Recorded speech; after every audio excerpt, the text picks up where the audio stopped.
Nagsalita na si Carmina Villaruel hinggil sa mga natatanggap nitong pangbabatikos magmula noong maghiwalay ang anak nitong si Mavi Legaspi at kay Lynn Alcantara.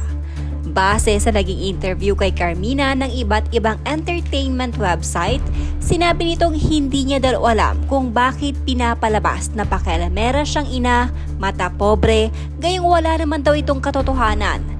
Sa tinagal-tagal umano niya sa showbiz nitong nakarang taon lang daw siya nagkaroon ng issue tungkol sa kanyang ugali.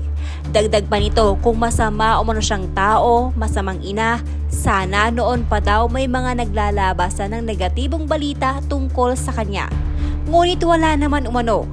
Paglilinaw din ni Carmina na ang kanyang mga binabahaging post sa kanyang social media ay walang kinalaman sa kahit na sino.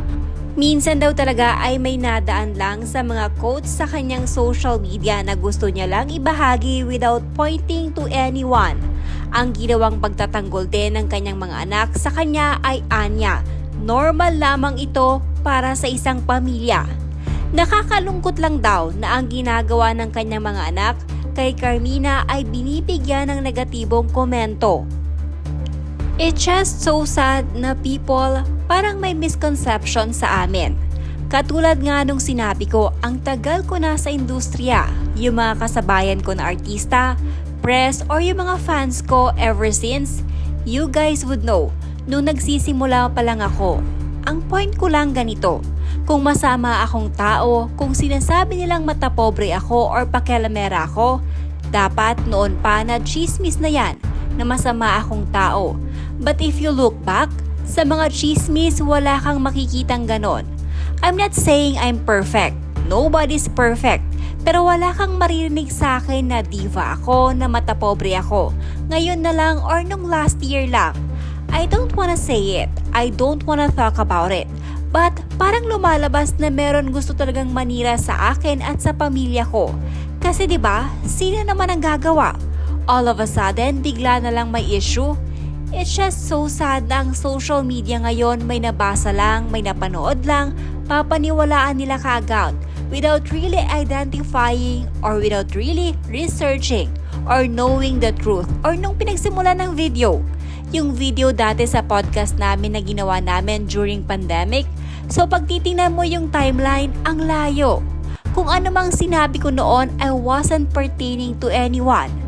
It was just a question na inano sa akin, tinanong out of the blue. Pag meron naman akong sama ng loob sa isang tao, hindi ako nagaganyan. Hindi ako naapektuhan pero parang talaga ba? Yung parang nashock ako. Talaga ba may naniniwala? Talaga na parang wow, grabe talaga ang power ng social media.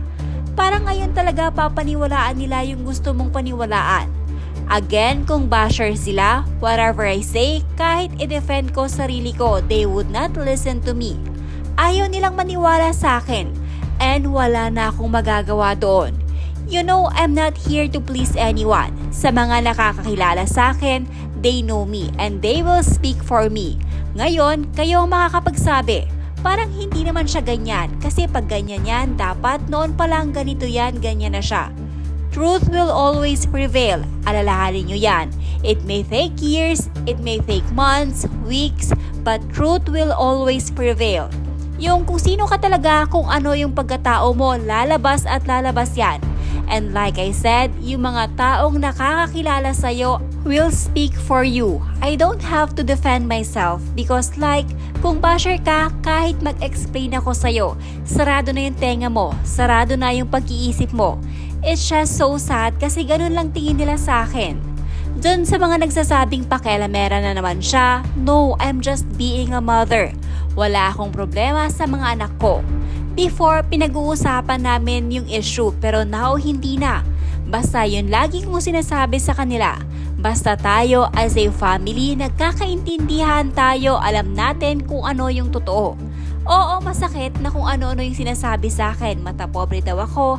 Saan naman galing yung matapobre? Hindi naman ako bilyonarya para maging matapobre. Kung talagang pakialamera ko, wala sila sa show business. I've been saying that.